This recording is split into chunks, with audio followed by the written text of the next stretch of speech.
KH2 Media, voice of people. KCR గారి నాయకత్వం ఈ కొంచెం జరుపున్నాను కొద్దిగా జరుపు వాళ్ళకి ఇబ్బంది అవుతున్నాడు ఇంకా కొంచెం జరపగలిగితే రైట్ ఓకేనా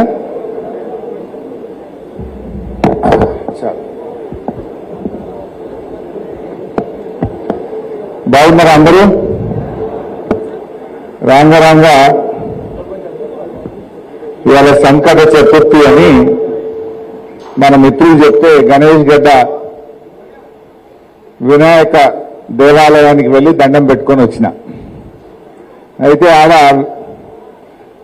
గుళ్ళో దండం పెట్టుకుందాం ఇలా సంకట చతుర్థి కదా అనిపోతే చాలా మంది కలిసిండ్రు అందరూ ఏమంటున్నారంటే అన్న మళ్ళొచ్చేది కేసీఆర్ గవర్నమెంట్ మళ్ళొచ్చేది బీఆర్ఎస్ గవర్నమెంట్ అని ఆ గుళ్ళో లైన్లో నిల్చున్నటువంటి వాళ్ళు ఆ గుళ్ళో కనబడ్డ అందరూ కూడా మళ్ళా మనదే మనదే మనదే అంటున్నారు అంటే వినాయకుడి సాక్షిగా మన గణేష్ గడ్డ వినాయక టెంపుల్లో ఈరోజు ప్రజల మాట అది నేను ముందు పోతాను కూడా అనుకోలే దగ్గరికి వచ్చినాక మన వాళ్ళు సంకట చతుర్థి అంటే కారాపుకొని ఆ వినాయకుడు దండం పెట్టుకొని వచ్చిన మీ దగ్గరికి చాలా సంతోషం గౌరవనీయులు మన సంగారెడ్డి శాసనసభ్యులు మీ అందరి అభిమాన నాయకుడు మిత్రులు శ్రీ చింతా ప్రభాకర్ గారికి మాజీ మంత్రివర్యులు సోదరిమణి నర్సాపూర్ శాసనసభ్యురాలు శ్రీమతి సునీతా లక్ష్మారెడ్డి గారికి మన ఉమ్మడి మెదక్ జిల్లా మెంబర్షిప్ కోసం పార్టీ తరఫున ఇన్ఛార్జిగా విచ్చేసినటువంటి పార్టీ ప్రధాన కార్యదర్శి మిత్రులు గ్యాదర్ బాలమల్లి గారికి గౌరవ శాసనసభ్యులు జహీరాబాద్ మాణిక్రావు గారికి గౌరవ మాజీ శాసనసభ్యులు క్రాంతి గారు శశిధర్ రెడ్డి గారు తమ్ముడు ఎర్రోల శ్రీనివాస్ గారు అదేవిధంగా గౌరవనీయులు మామిళ్ళ రాజేందర్ గారు పట్నం మాణిక్యం గారు మన డీసీఎంఎస్ చైర్మన్ శివకుమార్ గారు చంద్రగౌడ్ గారు విజయేందర్ రెడ్డి గారు నరారెడ్డి గారు డాక్టర్ శ్రీహరి యాదవ్ గారు కాసాల బుచ్చిరెడ్డి గారు గోవర్ధన్ నాయక్ గారు శివరాజ్ పాటిల్ గారు వరలక్ష్మి గారు నాగరాజ్ గౌడ్ గారు సునీత మనోహర్ గౌడ్ గారు కొండలరెడ్డి గారు చెర్యాల ప్రభాకర్ సరళ పుల్లారెడ్డి మల్లగౌడ్ వెంకటేశ్వర్లు చీల మల్లన్న చక్రపాణి మధుసూదన్ రెడ్డి విఠల్ గొల్ల ఆంజనేయులు సుధీర్ రెడ్డి అమరేందర్ రెడ్డి సత్యనారాయణ చాలా పెద్ద లిస్ట్ ఉందేమే ఏమనుకోకుంది గౌరవ కౌన్సిలర్లు మహిళా నాయకులు మాజీ కౌన్సిలర్లు ముఖ్యంగా గౌరవ సర్పంచులు మార్కెట్ కమిటీ మాజీ చైర్మన్లు డైరెక్టర్లు పిఎస్సిఎస్ చైర్మన్లు డైరెక్టర్లు రైతు బంధు సమితి అధ్యక్షులు మండల పార్టీ అధ్యక్షులు గ్రామ శాఖ అధ్యక్షులు పట్టణ అధ్యక్షులు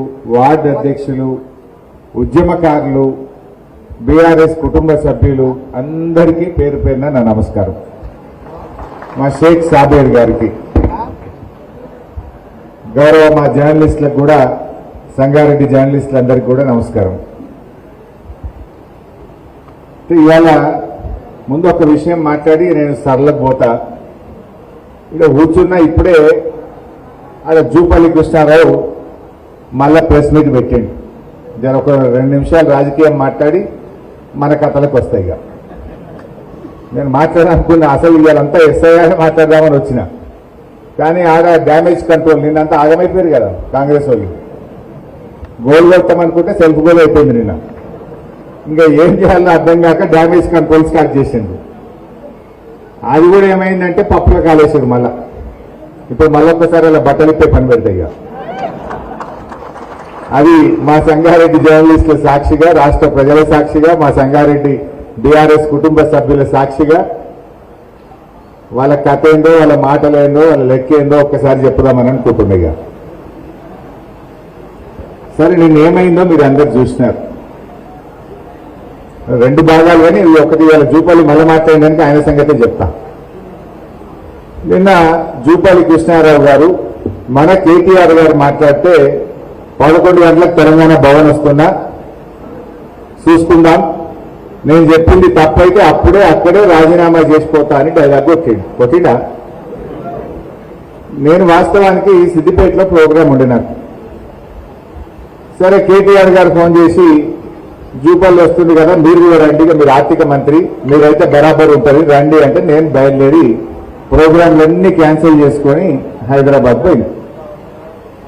జూపల్లి 11 బజే వస్తుంది కదా, నేను 10 బజేకి పోయి కూర్చున్నా. ఇక వస్తాడేమో మంచిగా సాల్వా కప్పి బోకే ఇచ్చి మంచిగా మాట్లాడదామని కూర్చున్నాం. వచ్చిందా మరి? రాలేదు. చెప్పుడేమో సవాలేమో నేనే తెలంగాణ భవన్కి వస్తా అన్నాడు. ధైర్యం జాలినట్టుంది. తోక ముడిచిండు.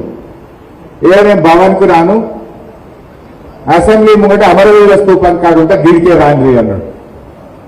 సరే నువ్వు మాట మార్చినావు, తోక ముడిచినావు, కానీ మేమెందుకు పోతాం? మంచిదని బయలుదేరాను. నేను ఇక బయట మంచిది వస్తున్న గన్ పార్కు కానీ బయలుదేరితే పోలీసు వాళ్ళని అడ్డం పెట్టి అరెస్ట్ చేసి నన్ను తీసుకుపోయి పోలీస్ స్టేషన్లో పెట్టారు. ఆ పోలీస్ స్టేషన్లోకి వెళ్ళి కూడా మళ్ళీ మీడియా సాక్షిగా జూపల్లికి కూర్చేసిన, మంచిగా స్టిక్కర్ అక్కేసిన, జూపల్లి రమ్మంటివి నీ పోలీసు వాళ్ళని అడ్డం పెట్టి ఆపి మరి ఈడికే రా పోలీస్ స్టేషన్లో మాట్లాడుకుందాం, నీ పోలీసులే కదా, నీ గవర్నమెంటే కదా, దమ్ముంటికి రా అని చెప్పిన. వచ్చిందా? రాలే. అంటే రాకుండా మళ్ళీ ఇప్పుడు ఒక ఉత్తరం రాసింది.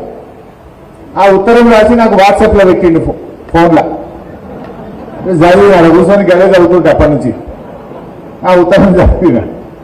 ఇక ఆ ఉత్తరం ఏందో, ఆ కథ ఏందో, ఆయన సంగతి ఏందో ఒక్కసారి మీ ముగ్గురు చెప్దామని అనుకుంటున్నా. ఇక సరే నిన్నేమైందో మీకు తెలుసు. ఆయన పూటకో సవాలు, రోజుకో అడ్రస్. మొదలేమో నేనే భవన్కి వస్తున్నా అన్నాడు, మళ్ళీ ఏమో లేదు అమరవీర స్తూపం అన్నాడు, మళ్ళీ ఇప్పుడేమో సోమాజిగూడ ప్రెస్ క్లబ్ అంటుంది. అంటే పూటకో సవాలు, రోజుకో అడ్రస్ లెక్క ఉంది ఇలా ఆ జూపల్లి కృష్ణారావు సంగతి. సరే ఆ జూపల్లి కృష్ణారావు మొదలేమో కేటీఆర్ రా, నువ్వు హరీష్ రావు రా అన్నాడు. మేము వచ్చిన రోజు ఏంటో నేనేమన్నాడు, నువ్వు కాదు కేసీఆర్ రావాలి అన్నాడు. మేము వచ్చిన రోజు అంటే కేసీఆర్ రావాలన్నాడు. మళ్ళీ ఇప్పుడు మళ్ళీ మాట మార్చుతున్నాడు. ఇవన్నీ ఇంకో మాట నిన్న నేను చాలా సీనియర్, 5 ముఖ్యమంత్రుల దగ్గర పనిచేసిన ఈ కేసీఆర్ హరీష్ రావు, సారీ కేటీఆర్ హరీష్ రావు వస్తానా, నేను రాను కేసీఆర్ వస్తానే వస్తాను తప్పించాడు. అంటే ధైర్యం జాలలే. 5 దగ్గర పనిచేసిన నేను చాలా సీనియర్ మంత్రి అన్నాడు.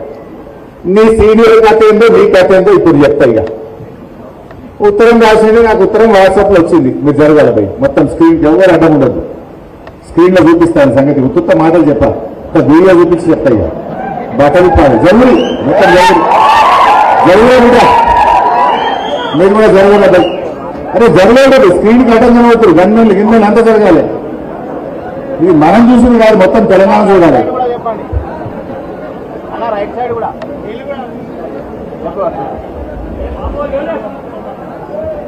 రైట్. జూపల్లి కృష్ణారావు ఇవాళ ఉత్తరంలో ఏం రాసింది అంటే, బాబు మీరు కూడా జరగాలి బిడ్డ, అంటే వాళ్ళ బుద్ధిమంతులు వాళ్ళు కూర్చున్న వాళ్ళకి ఏమనాలి కదా బిడ్డ, జర ప్లీజ్ ఇవాళ ఆమె కింద కూర్చోడు, ఏమనుకోకపోతే ఎంత జరుగుతుంది. మీకు గణమత్తలేదా? మీరంతా ఇక తప్పలేదా? ఏమనుకోలేదు ఇక వాళ్ళ గణమత్తారు. చలో అన్న నూరా వాళ్ళు కొట్టారు.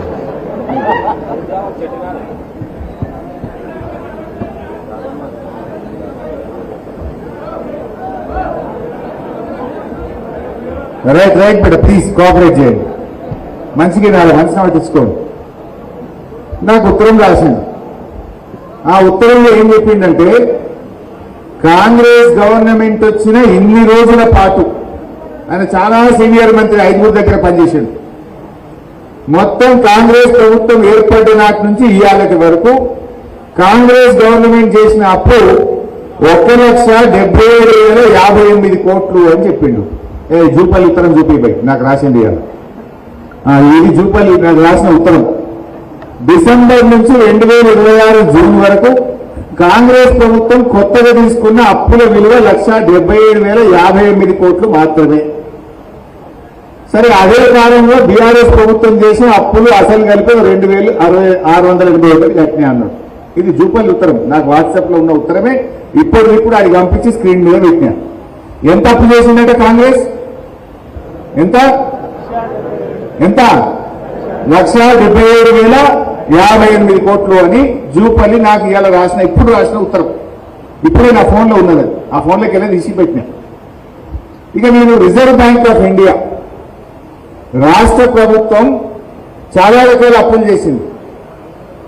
టీజీఐసి అప్పు చేసింది, హెచ్ఎండిఏలు అప్పు చేసింది, భూములు అమ్మింది, సివిల్ సప్లైస్ కార్పొరేషన్ లో తెచ్చింది, ట్రాన్స్కోలో తెచ్చింది, డిస్కామ్ లో తెచ్చింది. అవన్నీ లెక్క తీస్తే 4.5 लाख కరోడ్ అవుతుంది. కానీ అఫీషియల్ గా రిజర్వ్ బ్యాంక్ ఆఫ్ ఇండియా నుంచి తెచ్చిన అప్పులు ఒక్కసారి చూపిస్తే అది చూపి బాబు.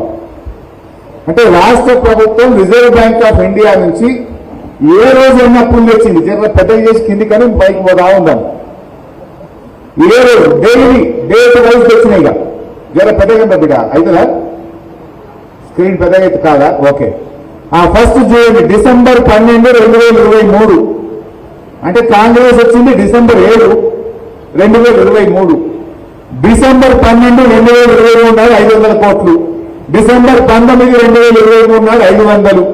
జర పైకనిగా అట్లా ఒక్కొక్క డేట్ మొత్తం తెచ్చుకుంటూ లాస్ట్ అప్పు ఎప్పుడు వచ్చింది? జూన్ 30, 2026. ఇలా ఎంత డేటు? జూలై 3 తారీఖు. లాస్ట్ అప్పు ఎప్పుడు తెచ్చిందంటే జూన్ 30, 2026 నాడు 2,000 కోట్ల అప్పు తెచ్చిండు. అది 175వసారి రిజర్వ్ బ్యాంక్ ఆఫ్ ఇండియాలో తెచ్చిన ఎఫ్ఆర్బిఎం అప్పు. మొత్తం పూర్తి ఎంత కనబడుతుందా? 1,86,067 కోట్లు. ఇది నాది కాదు statement, Reserve Bank of India. మీరెవ్వరు పోయి గూగుల్లో పెట్టినా తెలంగాణ ప్రభుత్వం తెచ్చిన అప్పు రిజర్వ్ బ్యాంక్ ఆఫ్ ఇండియా ద్వారా ఎఫ్ఆర్బిఎం అప్పు ఎంత అని గూగుల్ అడిగినా, Reserve Bank of India website పోయి చూసినా ఎంతుంది అప్పు? 1,86,087 కోట్లు. మరొకసారి చూపలేదు.